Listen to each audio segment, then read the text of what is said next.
বন্ধুরা পাতাকপি ভাজি রাঁধবো। জিরা দিয়ে দিলাম, অ্যাজ ইউজাল পেঁয়াজ মরিচ দিয়ে দিচ্ছি। একটু নাড়িয়ে নিচ্ছি।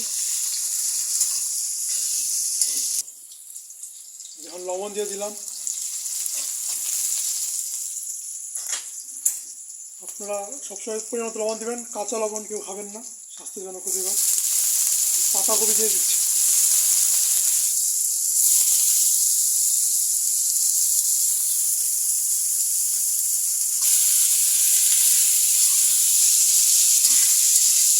আপনারা পাতাকপি ভাজি দেখুন, একটু পরে আপনাদের পাতাকপির গুণাগুণগুলো বলে দেবে। পাতাকপি এখন সকালে আমরা নাস্তায় খাবো, তারপর দুপুরেও খাবো।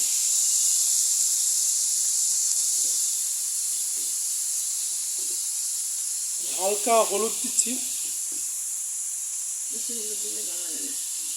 বেশি হলুদ দিলে আবার হলুদের গন্ধটা চলে আসতে ভালো লাগবে না। হালকা হলুদ দিলে জিনিসটা একটু কালারফুল হবে। ধনিয়া গুঁড়াও দিচ্ছি।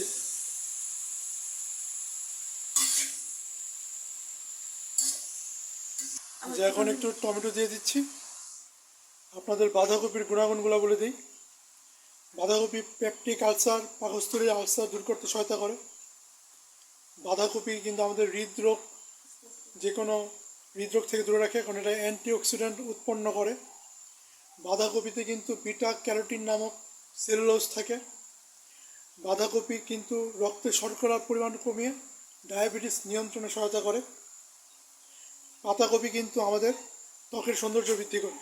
এছাড়া ক্যান্সার রোগ সৃষ্টি না হওয়াতে, অর্থাৎ কোষের সংখ্যা যাতে বৃদ্ধি না হয়, সেখানেও বাঁধাকপির ভূমিকা রয়েছে।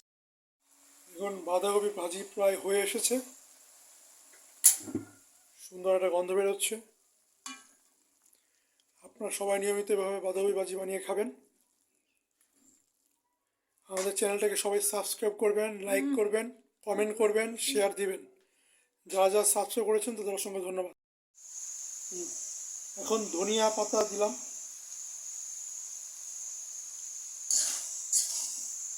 এখন এটা আমরা রুটিতে খাবো, দুপুরে আবার ভাত দিয়ে খাবো এই ভাজিটা।